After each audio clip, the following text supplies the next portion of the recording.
Yo, what's up, everyone, and welcome back to the Locked On 49ers Squad show. I am your host, Eric Triple E. Engel. You may know me as the former producer for the Murph and Mac Morning Show on KMBR, or maybe from some of these other Locked On shows that we do. I just wrapped up the Locked On Giants postcast, so hop on over there and check that out after we finish up here. But today, we got to talk about a big rumor that's been rolling around in the NFL rumor mill, Myles Garrett. His name's being floated around again in trade rumors, and the 49ers are in the heart of this trade speculation. So, what would a Myles Garrett trade look like? And is this something that could elevate the 49ers to championship contenders? I'm Eric Tenosley, NFL reporter with USA Today. And if Myles Garrett comes to San Francisco, they probably got to give away a first-round pick. If so, I'll talk about some wide receivers they could target later in the draft to make up for it with those late picks. Hey everyone, I'm Dwayne Boyd, four-time Super Bowl champion with the 49ers, and word is that the Arizona Cardinals are interested in Mac Jones. How can the 49ers trade a quarterback into their own conference? Haven't they learned yet? We just saw what Seattle did, although I don't think Arizona's quite that same team. Still something you just don't want to, blank where you eat. You know what I mean? And so we'll get into all that right now on the Locked On 49ers Squad show. To all the faithful, it's the 49ers Squad. Everything San Francisco 49ers every week. Covering all the big hits and game-changing plays from Levi's Stadium. The way only the Locked On Podcast Network can. For those faithful to the Bay, the 49ers Squad show starts now. Yo, everyone. Thanks so much for joining again on another edition of the Locked On 49ers Squad show. Shout out to everyone tuning in, whether it's on the Locked On 49ers YouTube channel or listening on the Locked On 49ers podcast feed. We appreciate you. Please hit that follow and subscribe button if you are not already subscribed. Today's episode is brought to you by FanDuel. During the tournament, FanDuel is offering $300 back in bonus bets every day for 10 days. Head to FanDuel.com to get started. And man, this is not a college basketball show right now, but wow, this tournament heating up. You got St. John's and Duke in a dead heat right now. So maybe go check that out after you're done with the Locked On 49ers Squad show. But guys, we got some big rumors, and we don't have a whole lot else going on in 49er land right now. A lot of stagnant water, just like standing still water in the Trent Williams situation, the Brandon Aiyuk situation.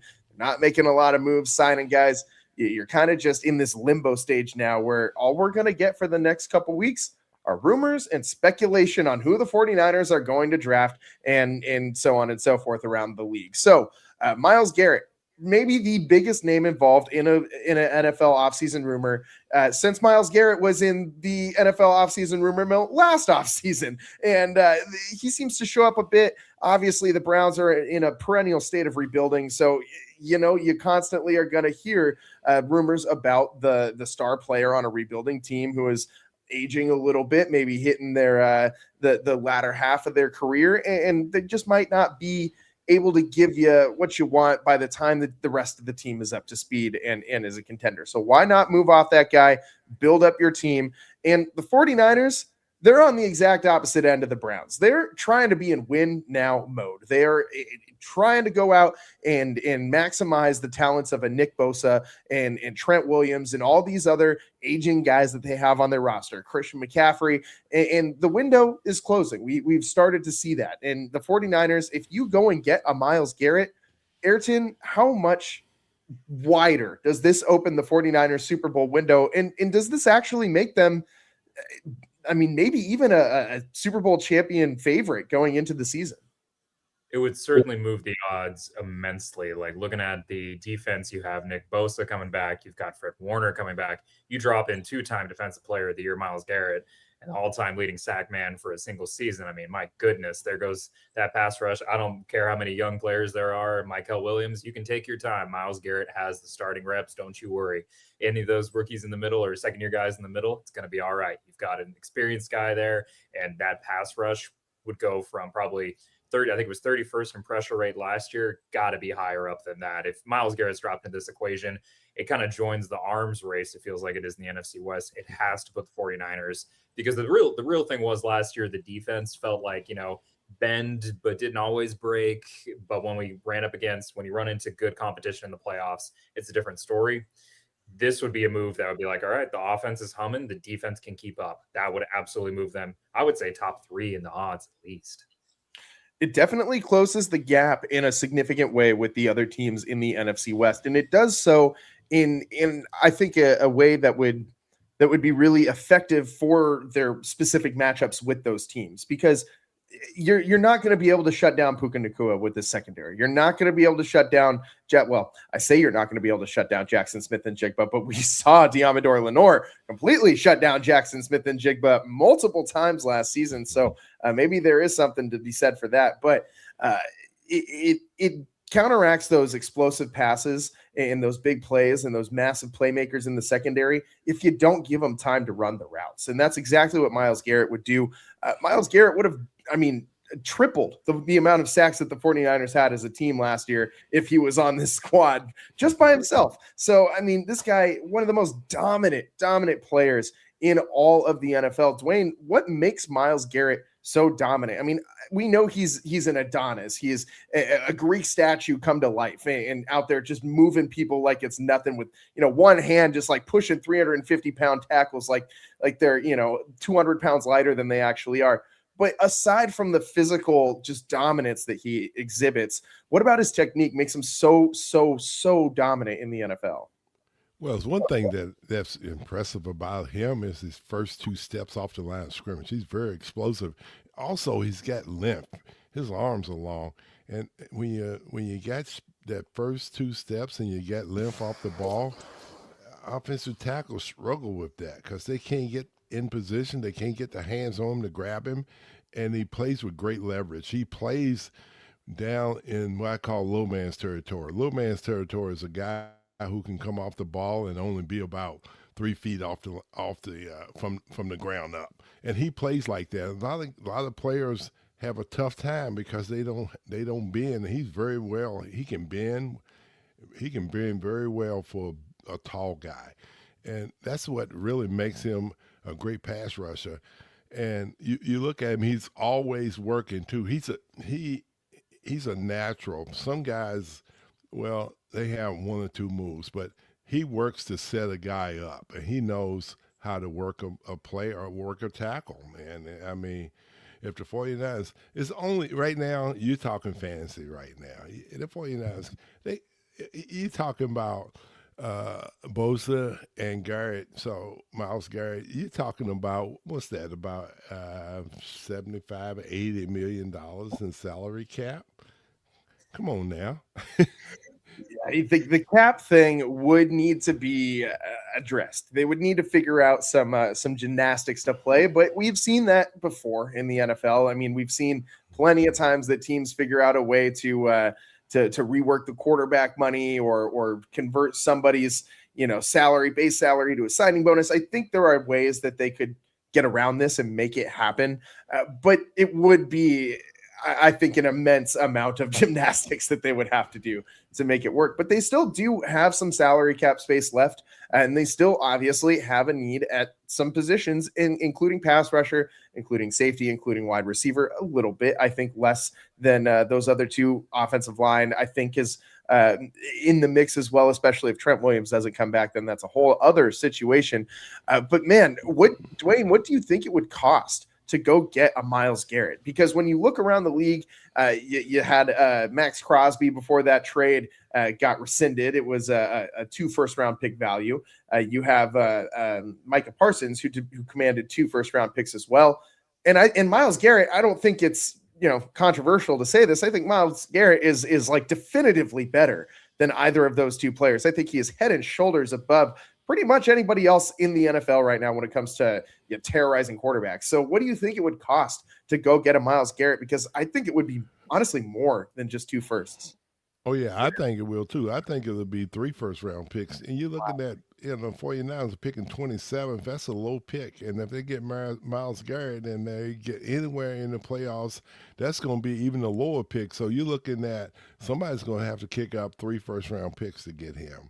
And I don't think the 49ers can afford to do that right now. I think what they're doing now is trying to is replenishing the team with the draft picks that they have right now. You can't go out and do like Bum Phillips did with when he traded all the draft picks away. You can't be that kind of.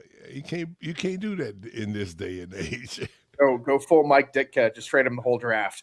Oh, yeah.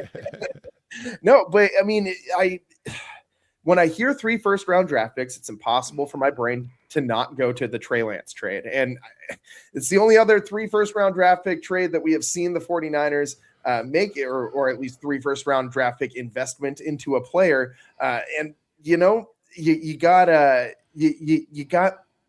Myles Garrett, though, who is a proven, perennial all-pro level player, the best defensive player of the year, like the best player in on that side of the ball in the entire league. And I really don't think it's that close right now. He is so dominant, just at the top of his game, and he doesn't look like he's slowing down at least anytime soon. And so it's not quite the same. It's not apples to apples. But when I hear John Lynch / Kyle Shanahan, maybe even possibly stepping into the territory of trading, something, a trade package that big for a player, it gives me some pause for concern. Ayrton, does that bring back some bad feelings for you, or would you just pull the trigger on that? I mean, 3 first-round picks would be steep, but would you hypothetically pull the trigger on a trade like that? Ultimately, it's all about how much does a Super Bowl mean? How much does it matter to get a Super Bowl, to get that 6? It's like, you know what, if it's 3 firsts, looking at where the team is now, if you can make sure Trent's coming back, the scar tissue from Tre Lance is still there. So I would still say probably not, just because, again, as Dwayne's saying, like making that work under the cap, especially if you're getting Trent to come back with Fred's extension, with Nick's extension. It's like, I don't know if it's sacred, because that would be sacrificing a lot of future capital for a roster that is one of the older ones in the league. So it would be this would be a move where it's like, this has to end in a Super Bowl for it to pay off. And given the 49ers injury history, I would be a little bit hesitant to just assume it would automatically mean that. And given the Tre Lance scar tissue, I would say that's just a bit too much. If it was something we could do, like two firsts and then a package of some seconds or thirds, okay. But 3 firsts straight up, no thank you. That is too much. And so do you think it would make the 49ers Super Bowl favorites? Like, do you think that is something that the 49ers would, if they did trade for Myles Garrett? Because, I mean, they might not be favorites over the Rams or the Seahawks, but, I mean, it would be so close, I think. I think that would put the 49ers as the number 3 team, betting-wise, at least in Vegas, for Super Bowl odds. I think it would put them over at least one of, if not both of them. Just looking at overall the roster, like, yes, the Rams loaded up. I'd still say it'd be pretty much between Niners and the Rams, just because of what the Rams have done for their secondary in this offseason. But I would look at it also at what the Rams roster looks like. So we're talking about earlier how getting Garrett would be a good way to attack that, especially considering the Havenstein retirement for the Rams. Some question marks at right tackle, left tackle as well. The interior of their line, I have a little bit more faith in. Outside, not quite so much. Seahawks still have a weaker interior offensive line, in my opinion. So it's one of those ones where getting Garrett is exactly the type of guy to attack these specific offensive lines and these offenses to really disrupt them. So I would say it should be, if that happened, it would be very close, if not ahead of the Rams, for the 49ers being Super Bowl favorites. Interesting. Dwayne, do you think that if the price was 3 first-round picks, do you think it would be worth it? And same question to you. Do you think it would make them Super Bowl favorites going into the season? Well, I don't know if it'll make them Super Bowl favorites or not, but if you think about it, well, you got Bosa. What are you going to do with him? Maybe he wants to go back home to Ohio, to Cleveland. Maybe you throw him in there, and then how do you handle that? Okay. So that would be interesting. That would be interesting. Wayne, let's go. And I'm looking at who's the healthier pass rusher over the years. It's been Myles Garrett. So do you go that route? It's just something that you could put out there. Nick Bosa in a first.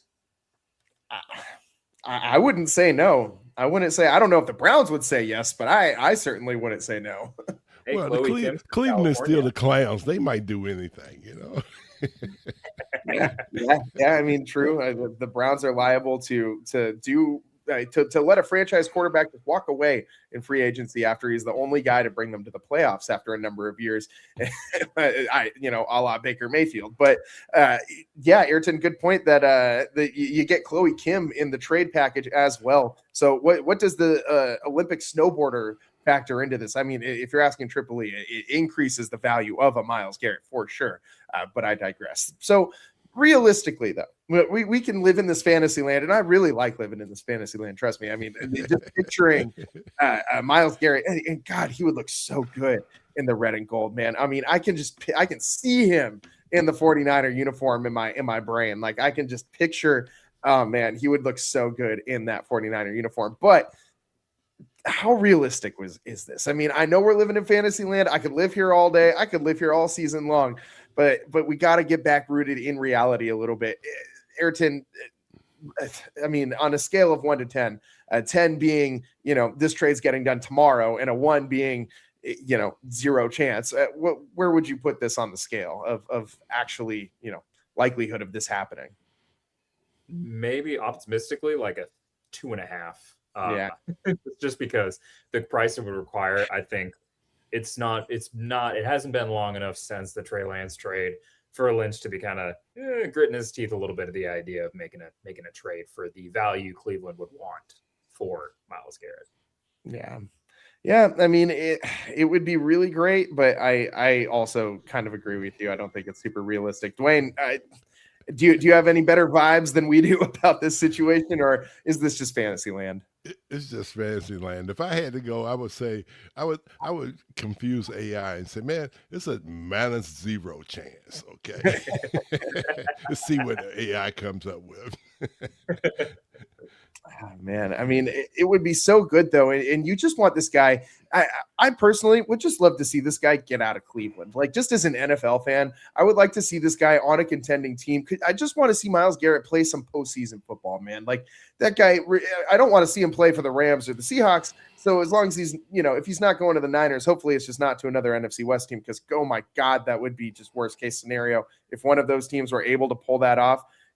I mean, just shut it down. I mean, the Rams would just be, if they were able to add Myles Garrett, which that is also, I think, a little bit fantasy land living as well. But that would just be an insane defensive unit with what they've already upgraded at cornerback, and being able to pair him with Verse and a pass rush. That would be really, really incredible. And I would hate to watch that for the rest of however long that group was there on that defense. But if he does go somewhere other than San Francisco, I mean, just please, Cleveland, stop holding this man hostage. Let him go play some postseason football. Let him be a San Francisco 49er. We all want this to happen. Cleveland just needs to get on board, man. And we can make some great things happen for Myles Garrett and for the 49ers, and Cleveland, either way, they're probably going to continue to be dog what. So, whether they keep them or whether they trade them and get a bunch of first-round picks that they'll ultimately waste, still Cleveland. Still Cleveland. So we got to move on from this. I could sit here and live in fantasy land all day long talking about Myles Garrett and the potential of him being a San Francisco 49er. But right now, this is so, it just feels like the Browns kicking around the same rumor that they do every single offseason, that they just kind of feel around, and they're probably demanding something astronomical that just makes other GMs hang up immediately. So I feel like this is more of the same. I think Myles Garrett ultimately stays in Cleveland. But man, if he did go somewhere, you can dream, right? On the other side, we got to talk about the 49ers and some of their other picks. Like, let's just keep pulling this thread. Let's say they do trade their first round pick, and maybe they move back in the draft, or maybe they trade the pick for a player such as Myles Garrett. Either way, you're still looking to those later round picks. What are the 49ers going to do? They still need a receiver. So let's talk about some receivers that the 49ers should target in the later rounds of the NFL draft. That's what's coming up next here on the Locked On 49ers Squad Show. Today's show is brought to you by 5 Hour Energy. Welcome to the 5 Hour Energy Flavor Draft with 18 different flavors to choose from, including new options like Confetti Craze, Fruity Rainbow, or Cotton Candy. There's something for everyone. The board is set, the flavors are ready, and I've got my number one pick for the 5 Hour Energy Flavor Draft. And it's pomegranate, man. Deep, slightly tart pomegranate flavor, more sophisticated and subtle fruit bitterness for complexity, balanced sweetness with a dry finish, rich, darker fruit profile, smooth and a lingering aftertaste that just makes you keep wanting to come back for more. But you only need so much. They're so small, portable, easy to use anywhere you go. 5 Hour Energy is always the great pick me up in the middle of the day that you need to get through that afternoon push. And also, another sleeper, Fruity Rainbow. Balanced blend of assorted fruit candy flavors, sweet layered fruit notes in every sip, playful multi-fruit taste profile, and it's smooth, easy drinking texture, and so nostalgic that it tastes like you're just grabbing a big handful out of a candy bag as a kid. Sweet, colorful finish that lingers just ever so slightly. 5 Hour Energy shots give you a boost with 0 sugar as well, so you don't got to worry about that sugar intake. Find your new favorite flavor of 5 Hour Energy shots available online at 5hourenergy.com or on Amazon. Welcome back to the Locked On 49ers Squad Show. I'm your host, Eric Triple E Engel, joined by Dwayne Board, 4-time Super Bowl champion, and Ayrton Osley of USA Today. And guys, let's just keep pulling this thread about, maybe the 49ers move off of that first round pick for one reason or another. Maybe they want to trade back because there just isn't anyone that's jumping off the board at you. Maybe you just think you need to accumulate some more picks and build up the core of this team a little bit more, the defense, the offensive line, the wide receiver room. So Ayrton, you do a ton of pre-draft work for USA Today. You have dove deep in a lot of these late round draft picks. So if we're looking at some wide receivers for the 49ers to target in those later rounds, we're not talking about the Omar Cooper Jr.'s or the Denzel Bostons or the KC Concepciones. Who are you kind of looking to for the 49ers to target in those later rounds? Yeah, there's a couple different options, a couple of different directions you could go with this. One guy that always comes up for me and was coming up for me during the college football season until he had, unfortunately, an ACL injury, which could raise red flag for a lot of 49ers fans that are like, all right, he already has a soft tissue injury. We don't want him. Chris Bell out of Louisville. He's a guy where he's got that size, weighed into the combine, 6'2", 222. He moves like a running back after the catch. He's very much, he gets a little bit, I know we were kind of going a lot into those in 2020 and 2021, doing the Debo Samuel comps for any wide receiver that was over 210 and a certain size. But he definitely reminds me a lot of him, a young Debo Samuel, explosive after the catch, strong frame, good speed, proven hands, decent physicality and coverage. The question is, with this wide receiver class, how much are other teams going to, be like, okay, that ACL tear we do care about, we don't care about.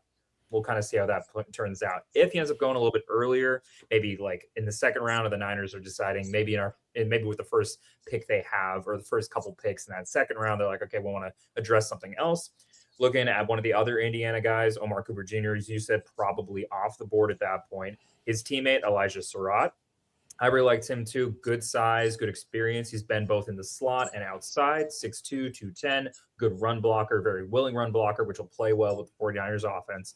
Really good route running for his development time at this point. He's not an elite athlete, but he's really good at finding holes in zone coverage with in-breaking routes, something that can be useful for the 49ers when you have Mike Evans and Ricky Pearsall already in place. So it's like, all right, if you can move you to the slot, take care of that. Again, willing run blocker, we love to see that.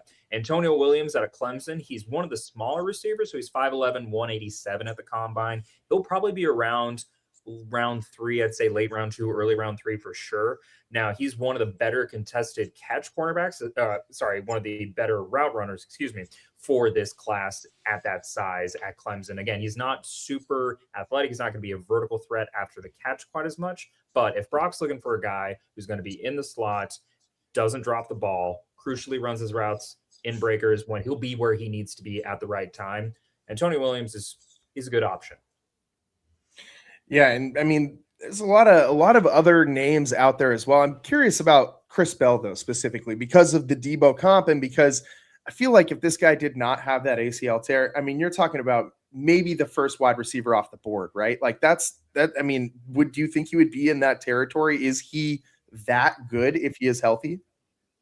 I would say maybe not the first, just because I think people love Carnell Tate's sure hands and contested catch. But when it comes to, because he's one of those guys, you could see Chris Bell, he's got to be with a creative offensive play caller that's like understands the kind of creative, versatile player you got where you can deploy him. Like he's going to be awesome on, wide receiver end arounds, wide receiver screens, or basically turning, basically kind of moving them around like we see with Debo in the backfield, something like that. He's going to be so much fun if he's used like that. So I would hope he wouldn't have been the first one off the board if he was healthy, just because then I'm like, all right, he's going to a team that probably doesn't have a good offensive coordinator. That's probably going to waste him. It's not going to be good. And I think enough people love Carnell Tate and Jordan Tyson. The injury history is a little questionable, but I could easily see him being the third or definitely top 20 pick for sure. I could definitely see that if he was healthy.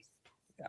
So, Dwayne, is there anyone that you are specifically looking at in these later rounds? Like, if you had one name to give me, who would you want the 49ers to pursue as far as the wide receiver position goes in these later rounds of the draft? Well, I don't know how late around this guy's going to go, but I'm a big Denzel Boston guy. I love Denzel, man. That guy, he's a big receiver that can catch the ball. He kind of reminds me a lot of, T.O. a little bit. And I don't think he has no fear going across the middle. No. So he would be a guy that I really like him. I've been watching him play for a couple of years now, and that's a good pick for them. If they can pull it off and get him, if he's there, he'll probably he will be there too, because the receiver class is pretty stacked. So I think he will be. Yeah, I mean, he did just have the top 30 visit with the 49ers. And I mean, he's been I was watching, I think it was Field Yates of ESPN who posted like a compilation of just Denzel Boston catching balls for like a minute and 30 seconds, 2 minutes, something like that. So go check out Field Yates and go pull this up. But man, he was just, I mean, I know you compared him to T.O., but he was mossing dudes out there. Like it was just throw the ball up and let the big 6'4" man go to work. And he made a lot of dudes in college look like little brother. You know what I mean? Like he could just sit there and do the too small celebration all day long. And I mean, he looked dominant, like a man amongst boys at times in college. And man, I think that you're right as far as like the fearlessness goes. I don't think that guy is afraid of anything. I mean, he would go over the middle and catch that ball and get destroyed at the goal line by a Packer linebacker, just like T.O. did, and he would hang on to that catch. I'm sure he would. But yeah, I mean, I do think that there is a huge possibility that they could get Denzel Boston in that first round. I'm just not entirely certain that the 49ers would take a wide receiver. I know we talk a lot about, drafting best player available versus drafting for need. And I would love for the 49ers to take best player available, just point blank period. But I'm not entirely convinced that they're in a position to be able to do that yet. I think they still need an answer from Trent Williams. I think they still need, to figure out who the hell is going to be on the opposite side of Nick Bosa. And maybe you don't look to draft a safety in the first round unless a very specific scenario happens where you get someone falling into your lap. But I could see the 49ers pausing on drafting a wide receiver in some of these scenarios. Say the Trent Williams thing doesn't work out. I could see the 49ers kind of skipping over and maybe waiting until those later rounds. Ayrton, there is one other guy that I wanted to ask you about. Chris Brazell from Tennessee, another 6'4" guy, just shy of 200 pounds, 198, and he ran a 3.47 would be great. There's the dyslexia striking again. 4.37 40-yard dash and 1.52 10-yard split. I mean, those are some really impressive times. What would you think about a Brazell, and when do you think he's going to come off the board? Yeah, I look at Brazil, and it's really interesting to see in 2025 2024 he was really known as a guy that's just going to get vertical. But he really developed in 2025 to get those intermediate, more short routes, kind of using that burst as you talk about with his 40 time. Kind of how does he use that? That's not just, okay, I get by the DB and I'm in a full sprint, put my hand up, doing a go route and going a 9 route and then get the ball thrown to me. It's like, okay, what if we did something a little bit more creative? What really gets me about him is he's 6'4" and he's long. So he's got long legs, long levers, but he moves pretty well in the intermediate for a guy built like that. I do worry about, just because he went to Tennessee, kind of how they have basically how the offense is run there. We've sometimes seen some quarterbacks struggle out of there, like Hendon Hooker taking a long time to develop in Detroit. So I am curious just with how the offense is set up, how much time he would need to come up to speed. But the traits he has, and he's one of those guys, if the ball's up there, contested catch, he's got the length, his catch radius is huge. He's going to come down with it. I would also say one guy that's kind of a smaller school, because we've got some small school guys that could be available even in like round 3 or 4.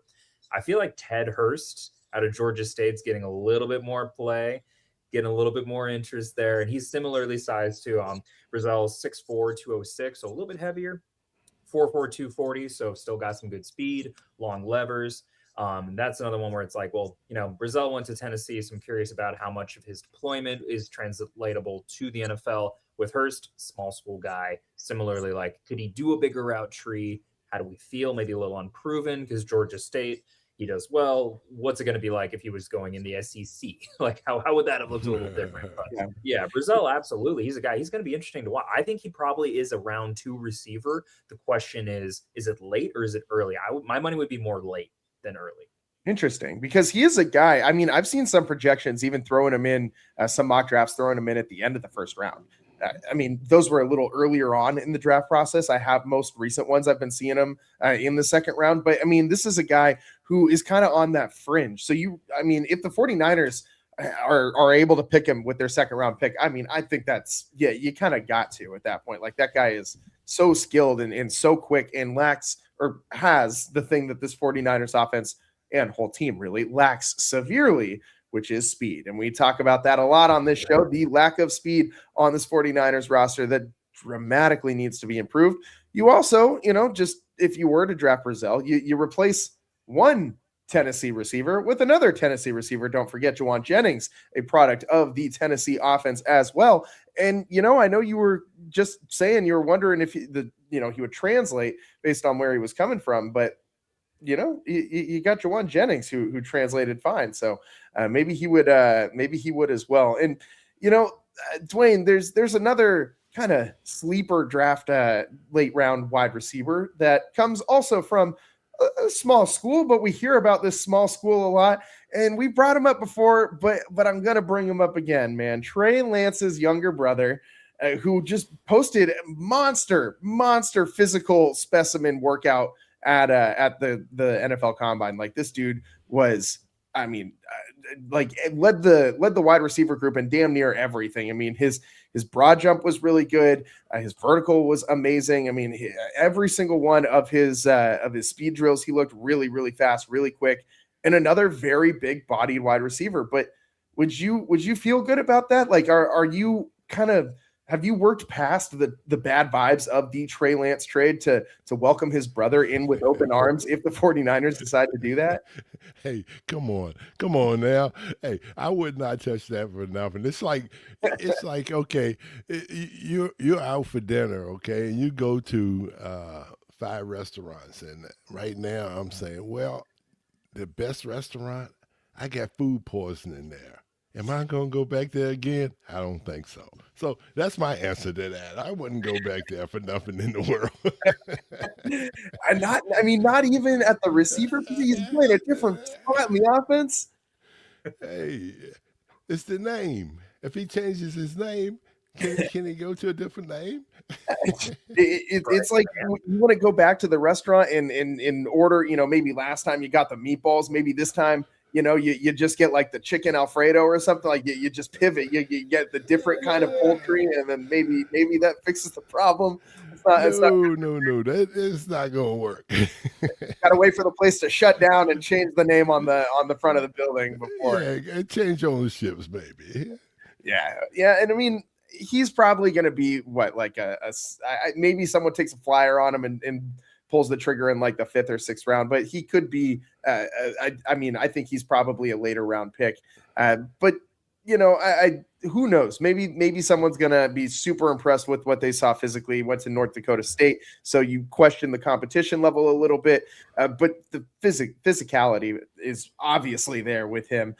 Do you think that could be a potential target for the Niners, Ayrton? I mean, looking at what he can offer, yes, it's like, okay, he's an explosive receiver, vertical receiver. he can jump like no tomorrow in this class. He's one of the most athletic, raw athletic score guys. He's one of the top guys in the class. Again, I'm kind of with Dwayne though. If it was Bryce Vance, maybe, but Bryce Lance, I just the Lance name. It's like I think we gotta look a little bit elsewhere, maybe. And if his last name was Board, if only his last name was Board, we could just move on right away. So move him up. You can get him real cheap, but let him come on. But he didn't dominate at that level, so hey.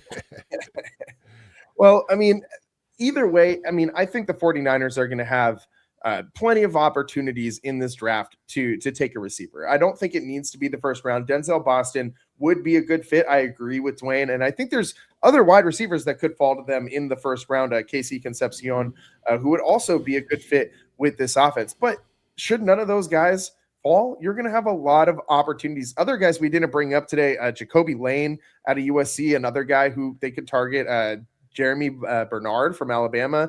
I know Ayrton has mentioned him in some of our past shows. He could definitely be a target, or a CJ Daniels from Miami. I mean, there's so many wide receivers that I think will still be good players in the NFL, or at least like startable level players that you could get in a third round, in the fourth round even of this year's draft. So it's a deep position. You got talent at the top. You got talent in the middle. There's talent all through this draft with the wide receiver position. So that is good news for the 49ers. I almost feel like they left a roster spot open in that receiver room because they wanted to take somebody from this class. I don't know if they have anybody in mind, but I kind of got that vibe. Dwayne, did you pick up on the same thing? Like when you're watching them make their free agency moves, are you kind of thinking that this is almost intentional, like they wanted to leave one more spot open for a rookie? Most definitely, I do. I think they want a rookie. Like we said before, they need somebody that can come in and be groomed by some of the older receivers that they're bringing in free agency. Yeah, so that's what they're looking for right now. And also they got to get a return guy. So that could be a receiver return guy too. So, yeah. Hey, guys, I got to take off, man. I got to leave you guys now, okay? Yeah, we got to get Dwayne on out of here. Appreciate your time today, Dwayne, and we'll see you next time, man. And we got to take a quick break here. On the other side, we will get into some other things today. The Mac Jones trade rumors. They're buzzing. Arizona Cardinals, supposed link. You really want to do this in the division again? We'll get through all of that next on the Locked On 49ers Squad Show.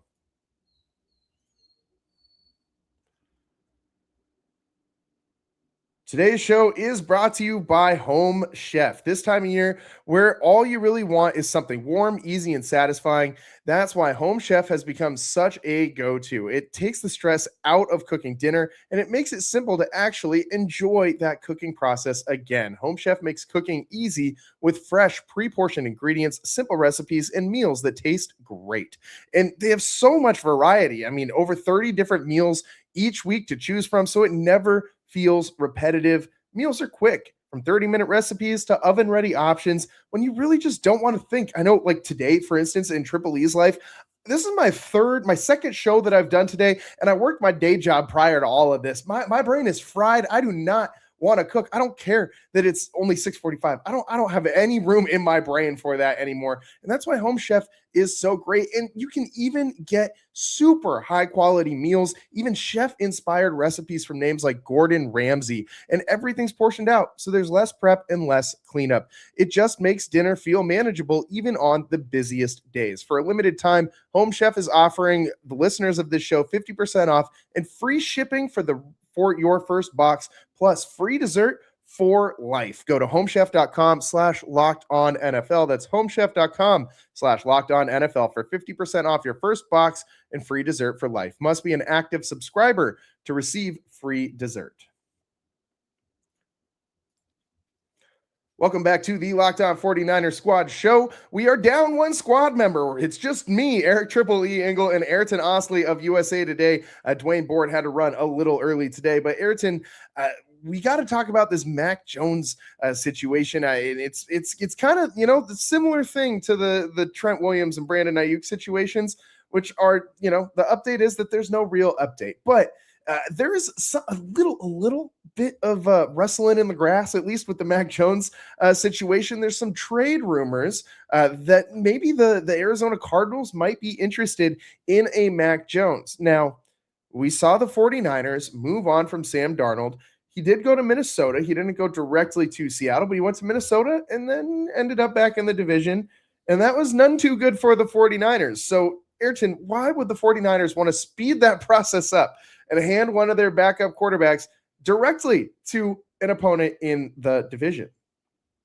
I mean, the one thing you could say is you're not, I don't think if you're the 49ers, you're not entirely worried about the Cardinals contending anytime soon while they're kind of sorting this out. They got a quarterback room currently of Jacoby Brissett and Gardner Minshew II. So it's like, all right, I think we're feeling all right that they're not going to be bothering too much right now. They got a young defense with some pieces, but there's just a long way to go. So I think you're sitting there going, all right, well, hey, we'll get some value, especially when you look at, it's going to be interesting to see. A lot of NFL teams have been making moves with the 2027 quarterback class in mind. That's when you get Arch Manning, get Dante Moore, maybe Julian Sayin. You get a lot of guys. There's a decent chance you could have a 2024-esque quarterback class. There's a chance.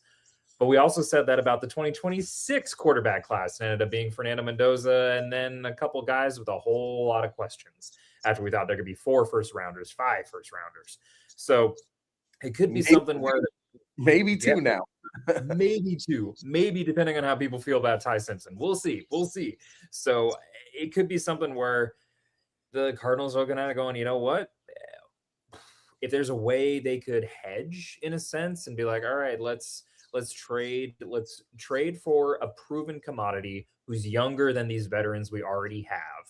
Let's see what we can get, looking around and be like, all right, kind of similar to what the Dolphins are doing with Malik Willis, where it's like, all right, we have Willis in the building.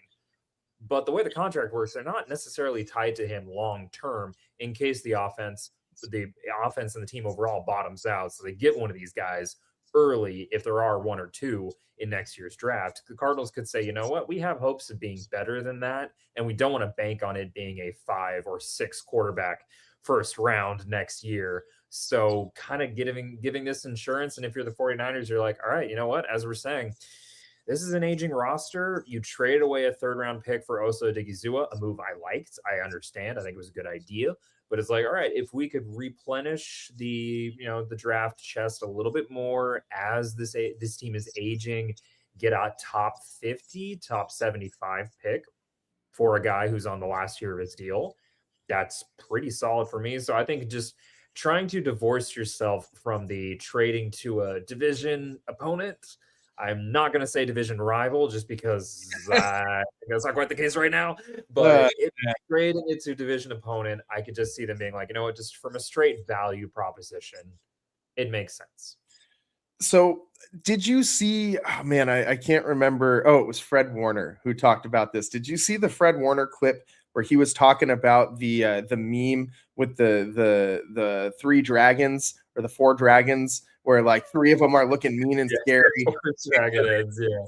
The last one is kind of looking a little, like that 3rd hyena from Lion King, you know what I mean? And that's kind of what and Fred said it himself. That's what the Cardinals are. Like, those were Fred's words. Those aren't even my words. And when you got a current NFL player who's talking about a division opponent that way, and virtually nobody on that team, like I didn't hear a single Arizona Cardinal player come out and be like, me and Fred got beef now. Like not a single guy was willing to stand up for their team. They were like, that's kind of where we're at. And we get it. It's like, okay. Yeah, and the Cardinals, they aren't that, they aren't threatening. When you look at them, they don't seem like a threat anywhere to be even in the same conversation as the 49ers, the Rams, and the Seahawks. But I do think that this receiver room that they have is slowly getting better. And if they did add a good quarterback, and obviously you need a lot more than just that, you got to be able to protect him. You also got to they have some pieces on defense, but you got to be able to put together those pieces and make a cohesive team. And they have yet to do a lot of these things. So it's not just adding a quarterback, it's adding a lot of other pieces as well for that Cardinals team. But I'm just saying that receiver room, they just signed Kendrick Bourne as well a couple weeks ago, taking him away from the 49ers. Marvin Harrison Jr., who has been up and down in his time in the NFL, dealt with a lot of injuries last year, but did, I think, take some steps forward last year as well. Maybe hasn't quite been as dominant as people thought he was going to be, but he is definitely I would say, a solid B-level receiver in the NFL right now. And if you were able to go and get someone to pair with these guys and get them a legitimate quarterback, like if they, I know it's a lot of ifs, but the Cardinals not too far away. So if they were able to trade for a Mac Jones and maybe go get like a wide receiver in this draft that actually hit, like say they get like a Brazil or something like that, maybe Chris Bell, and he pops. I mean, that's a scary team all of a sudden offensively. Like they could do some things. So I don't know. I feel like you don't want to make your division opponent stronger. Like it might not seem like a big deal because it's the Cardinals, but it's the NFL. Like most of these teams, even the Cardinals, even the Jets, like they're not really that many players away from being a 500 team. Like you upgrade a couple of these key positions and one of these teams could all of a sudden jump up by like 3-4 wins in a season. And that's a big difference in the NFL. So I think a Mac Jones to the Cardinals situation, I'm not saying it's going to improve their team by 3 or 4 wins. I could see it improving their team by like two, maybe 3 wins though. Easily. Yeah. I mean, as you're saying, like, I'm also really curious with this new coaching staff, because one of the things I took umbrage with the last staff under Petzing on the offensive side of the ball was just how they were deploying Marvin Harrison Jr. almost like a field stretching vertical guy, which has never been his game. So, no. Yeah, so looking at it where you kind of look at like, all right, why are they deploying him? They a Concepcion or even like a Zachariah Branch out of Georgia, one of these really speedy guys just to take the top off. It's like, okay, we can take those responsibilities off Marvin Harrison Jr. How does he look now? And as you're saying, getting a guy, I still have some questions about the Cardinals' offensive line. That's why I think they'll probably go offensive line at 3, or maybe hold off and really attack that later with, I'm not sure who they get later that would have the same impact. But yeah, that offensive line gives me some pause for, okay, you could have great skill position talent, a solid veteran quarterback. I would still be curious about that. But even behind a questionable offensive line with Mac Jones and those weapons, that offense is good enough where you could, especially with Mike LaFleur, I'm curious how he's going to run things. But with LaFleur in there, he's, he comes from a good system, comes from a Sean McVay system. So the floor will be high, especially with the offensive line. So if the offense can take enough of a step, the defense takes some nominal improvements, get better out of Walter Nolan, some of these younger guys, take a small step. I could see that being a case where, like, yeah, so you're saying that adding Mac Jones into that already could easily be 3 wins, easily be 4 wins. I can see that. I mean, we saw Mac carry a depleted receiver room with a depleted offensive line full of Swiss cheese holes in the 49ers last year. We saw him do this before. And I'm not saying that the 49ers are the Arizona Cardinals, even when they're injured. But my point is that the Cardinals, although they may seem like that third hyena in The Lion King, that fourth dragon in that meme like Fred Warner talked about, they're still not that far away from being, a formidable opponent. And it gives me pause to like bring them any closer to being that. Like, let them sit in the cellar for as long as they want to stay down there. Don't bail them out of it. Don't help them.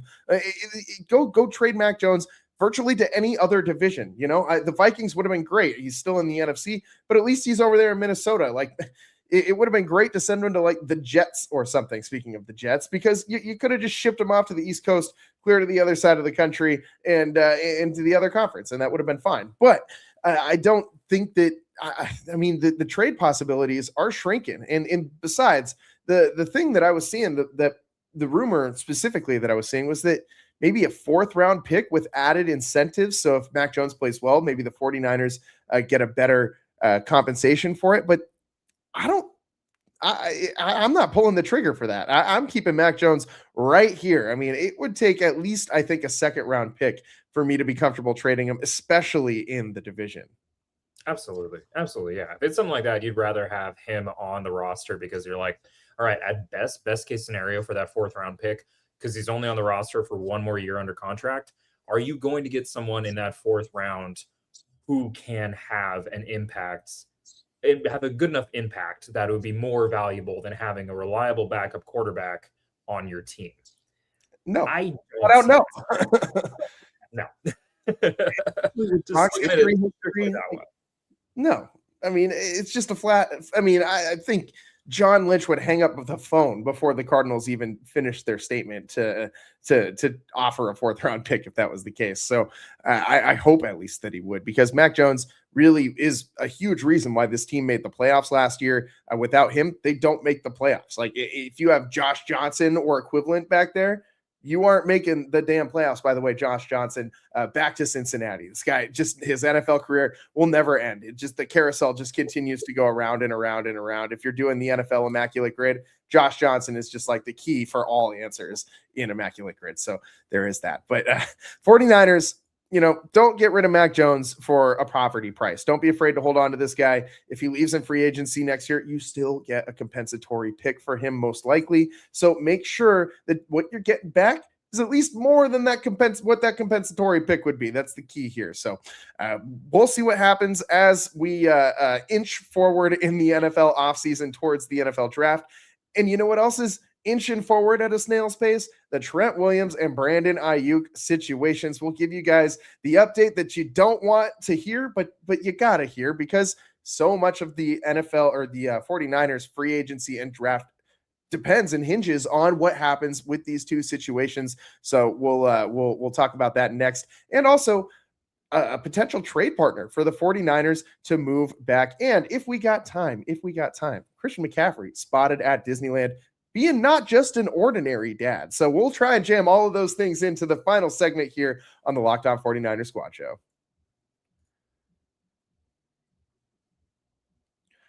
Today's show is brought to you by Indeed. Workplace chaos, deadline stacking up, inbox overflowing, and the one position you have to fill still sitting open. When the pressure's on and you need the right hire, this is a job for Indeed sponsored jobs. Indeed sponsored jobs helps you reach people you actually want at your company who actually fit what you're looking for: skills, experience, location. So you're not just hoping the right candidate stumbles across your post. And here's a stat that says it all. In the minute I've been talking to you, companies like yours made 27 hires on Indeed, according to Indeed data worldwide. So if you're hiring, spend less time searching and more time interviewing candidates who check all your boxes with Indeed sponsored jobs. Spend less time searching and more time actually interviewing all of those candidates who check your boxes. Less stress, less time, more results. When you need the right person to cut through the chaos, this is a job for Indeed sponsored jobs. And listeners of this show will get a $75 sponsored job credit to help get your job the premium status it deserves at Indeed.com/podcast. Just go to Indeed.com/podcast right now and support our show by saying you heard about Indeed on this podcast, the Locked On 49ers Squad Show. Indeed.com/podcast. Terms and conditions apply. Need to hire? This is a job for Indeed sponsored jobs. Welcome back to the Locked On 49ers Squad Show. I'm your host, Eric Triple E Engel, joined by Ayrton Osley of USA Today. We're wrapping up the show down a Dwayne board. We're missing our 4-time Super Bowl champion for this final segment, but Dwayne had to run. So, we'll get him back next week on Wednesday per our regular schedule. But Ayrton, we're going to do some rapid fire here at the end of the show just to get through these things. First, I want to give you just to keep it light. You know what I mean? Like, we don't need to get it. We'll wrap it up with something light too, and we'll sandwich the boring stuff in the middle. How's that? It's like a compliment sandwich. But Locked On 49ers Squad Show edition. So let's start it with something nice. Christian McCaffrey at Disneyland, and this might be the best non-ad for Disneyland for like dads or like just middle-aged dudes that I've ever seen in my life. Like, Christian McCaffrey is rolling around Disneyland with his family, with his newborn baby, and he's not super newborn baby anymore, but with his very, very young child, and he's got the stroller, and the camera gets real close to his face, and Christian leans in and goes, "I'm not just a dad, I'm a super dad," and starts, doing all sorts of like very safe tricks while pushing his stroller through the crowd, hitting poles with spin moves and things like that. He looks like a kid walking down the street and he's just like, practicing the juke on the stop sign at the corner while he's walking home from practice. And that's what Christian McCaffrey looked like, dude. He just looks like a big overgrown kid walking around at Disneyland with his very small, not yet overgrown kid, and of course the rest of his family. But it was just such a nice, lighthearted moment to kind of like just remind people that like, hey, these dudes are also just like normal people as well. And I love seeing those moments. And it seems like Christian McCaffrey is a guy who, as crazy as he is in his workout regimen, in his diet regimen, in a lot of the things that we hear from even his teammates, how just insane Christian McCaffrey is about certain things, and like particular, like almost Tom Brady-esque in a way. But, you know, we also see him out at Warriors games. We also see him out going to on vacations with teammates and posting funny videos on social media. We see him going to Disneyland and just being a goof. So what were your vibes when, like, what are the vibes that you get from Christian McCaffrey and other guys like that when you get to see them just kind of being regular dudes doing regular dude things, you know? I feel good. I feel happy for him, you know, because you get so much, especially with this. You know, I can understand with a fan base as passionate as the 49ers, you get a lot of pressure on you. You just get a lot of pressure to perform for 7-8 months out of the season. You know, we're all human. You know, they deserve a few months to have some fun, and good on him. You know, he's a new dad, taking the time to be at Disneyland. I was happy to see him enjoying that because, you know, last offseason dealing with, you know, recovering from injuries and just having that to figure out. It's like, you know what, let him have some fun. Let him have a good time. It's nice as well. You're seeing it being like, you know what, athletes are just like us. They like to have fun at Disneyland too. That's great. I was so happy for him. So there is one more follow-up question on this, and then we'll move on. But there is an angle here. You know, there's a whole contingency of people, and I'm sure a lot of them could be 49ers fans as well, but there's a large contingency of people who frown on being a Disney adult. And I mean, are you considered a Disney adult though if you bring your kid? I will say Christian McCaffrey's kid isn't going to remember this trip to Disneyland. So who is this trip for? Is it for Christian McCaffrey? Is it for his kid? Maybe it's for his wife. I mean, it could be for any number of people, but what do you think about that? Is it, you know, okay to be like, I mean, is Christian McCaffrey a Disney adult, and is that okay? I would say I would hold off before we get the Disney adult accusations for him. I'd be like, all right, if we check in a week later, it's like, oh, now he's at Disney World. Okay, now we got some issues here. But yeah, I mean, I could see if Olivia Culpo wanted to go and he was like, you know what, let's go and have fun with our 8-month-old. Sure, yeah, whatever you want, honey, that's okay. Yeah, I wouldn't say no to Olivia Culpo for many reasons either. So you know, there is that. Go ahead. You know what? If it's for her and she's like, you know what, this will entertain our 8-month-old and we'll have some fun and I can take some stress. I can leave a little bit of stress behind being, you know, having to do so much as a mom. That's okay. So yeah, I would say he's not quite a Disney adult yet. But I would also agree with your point that, you know, the kid is under a year old. So is it really for them? I don't know how much they're going to remember. Yeah. I don't know if it's for Christian or if it's for Olivia, but it's for one of them, dude. I'm telling you. No one's bringing their kid to Disneyland. It's just an excuse, right? Like you use that as the excuse to be able to take the trip as the parent. So glad he's able to do that. And obviously, if his wife is telling him that she wants to go do something with the family in the offseason, you just do it. You just save the headache. You put up with the NFL stuff for the, you know, half of the season, more than that, considering training camp and OTAs and all the other things. So yeah, fair. So moving on now, the not so great middle of the positivity sandwich here on the final segment of the Locked On 49ers Squad show. Trent Williams and Brandon Aiyuk situations still stagnant. Still feels like staring at paint, watching paint dry, you know, watching grass grow. Whatever analogy you want to use here for boring as hell situation, that is what's going on. And not just boring, but stressful here, because so much of what the 49ers could do in the draft really depends on, is Trent Williams coming back?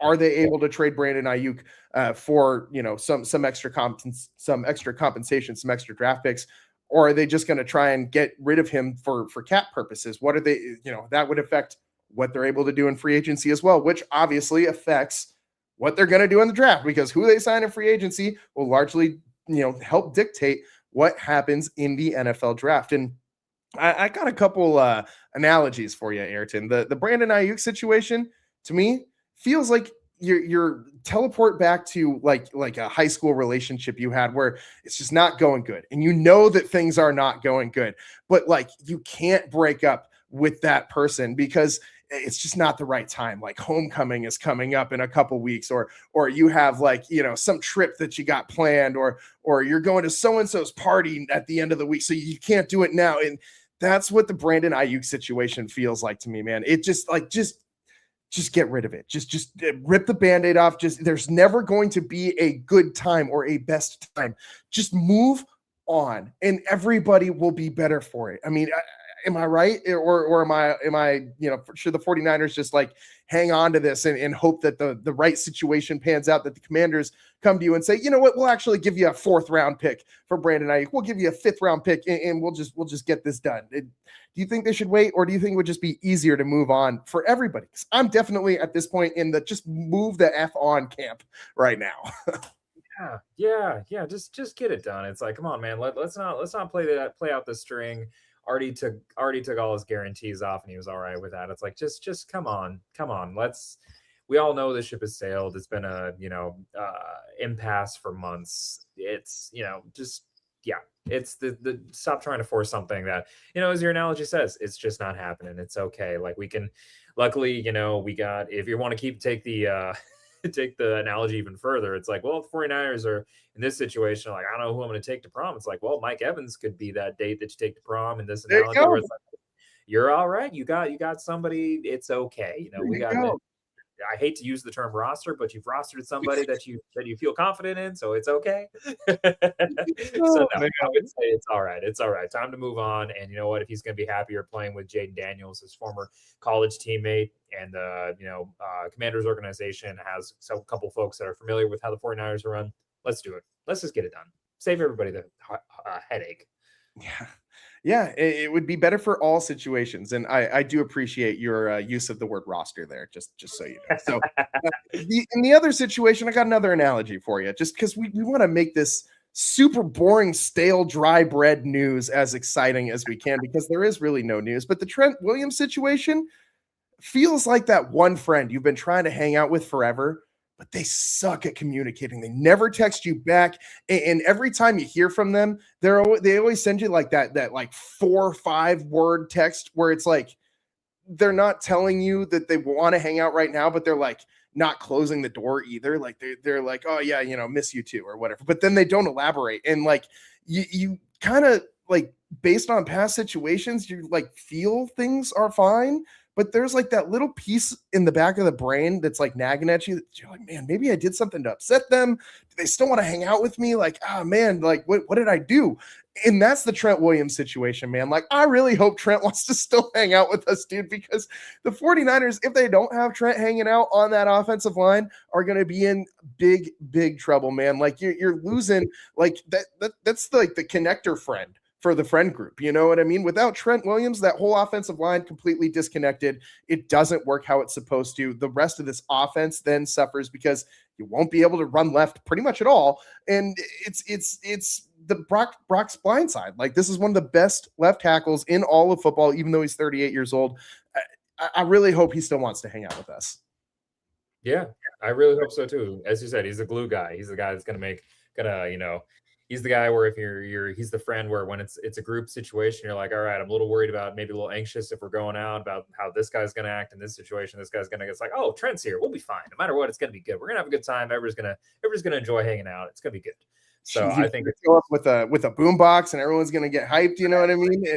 Exactly. Everyone's hyped. It's going to be a good time. So yeah, I would just be, especially looking at it, like, as you're saying, he's 30, he's going to be, 30, he's 38 years old, where it's like, it's, offensive tackles getting up there, even in that situation. But it's like, good luck finding a guy at 27 that's going to come close to it. Or that's the thing is, like, with premier starting level tackle play, you find it usually earlier in the draft. And if you do, you hang on to it. You just do. You look across the league. They just, these types of players, these caliber players don't come available often. I mean, the fact that Trent Williams was available for the 49ers to trade for in the first place is more on Washington's mismanagement for years than it is on So it's like the fact that he came to San Francisco in the first place was damn near a miracle. So the idea that it's like, all right, let him go now.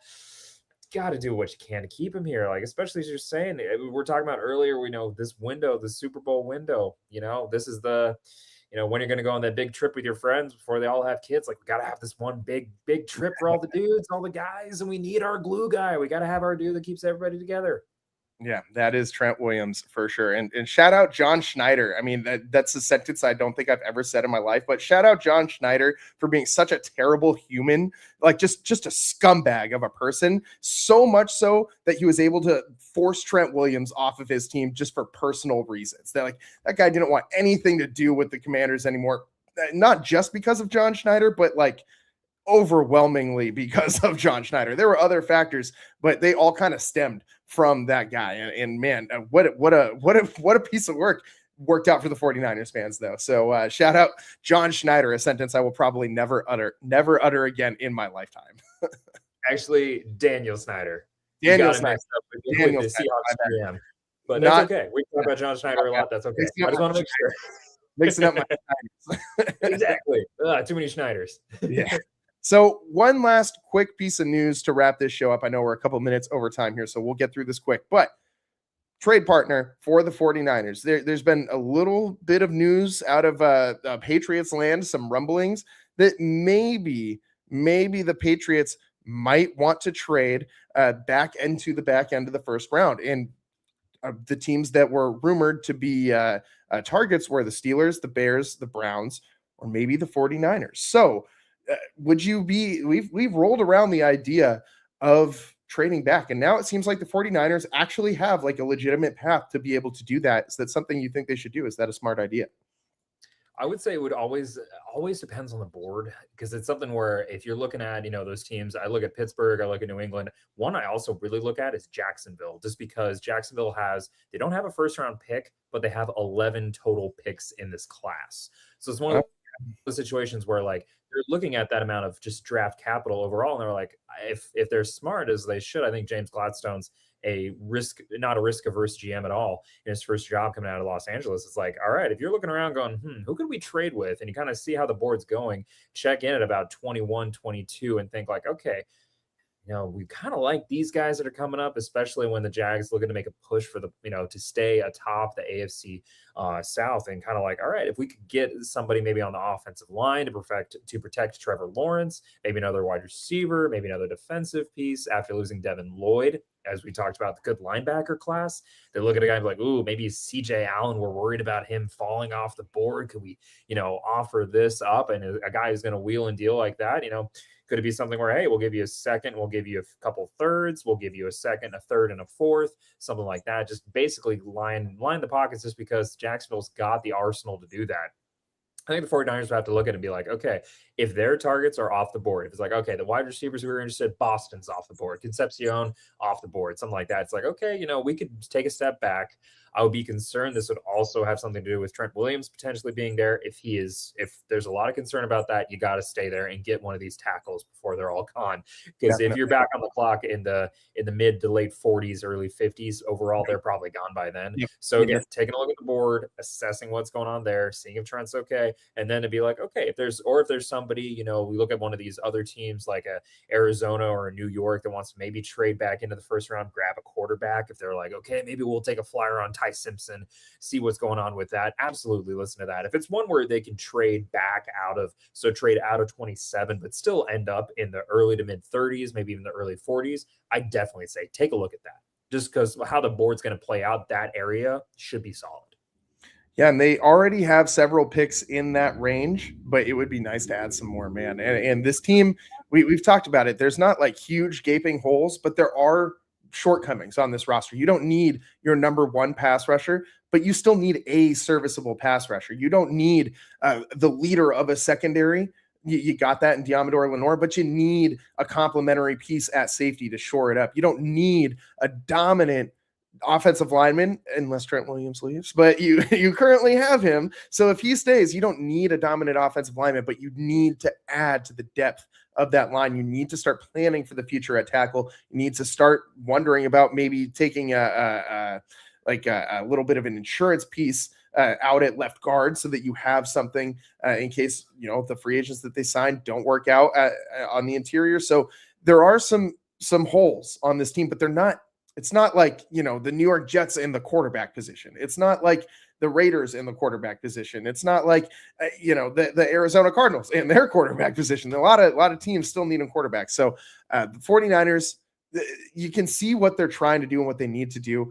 And they have a lot of options, a lot of, avenues to take to get there. And I think that's the thing that's most telling when I look at that explains that situation the best. It's every time that I see a new mock draft coming from Daniel Jeremiah or anybody else around the world, I see guys changing who the 49ers are picking every single new draft that they put, or every single new mock they put out. And it's not just like, oh, well, they aren't going to take this tackle. Now they're going to take this tackle. It's like, no, they might take a tackle. They might take an edge. They might take a tight end. They might take a wide receiver. It's a different position every single time I see them come out with a new mock. So 49ers have a lot of different options. And I think that's ultimately a good thing. Flexibility going into the draft is the best way that you can enter a draft. So hopefully the 49ers are not going to squander this opportunity, because this is a big, important draft, and the 49ers got to get this one right, man. I think this is more critical than, I'm not going to say the most critical draft that we've ever seen, the John Lynch, Kyle Shanahan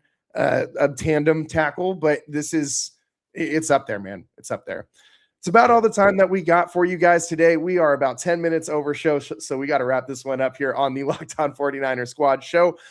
Some extra bonus minutes for you guys to make up for Dwayne leaving a little bit early. So there you go. For Dwayne Board, 4-time Super Bowl champion, for Ayrton Osley of USA Today, and for myself, Eric Triple E Engel, this has been the Locked On Giants postcast, or the Locked On 49ers Squad show. I just finished up the Locked On Giants postcast right before this, but if you're an everydayer, you already know that because you're already subscribed to both channels.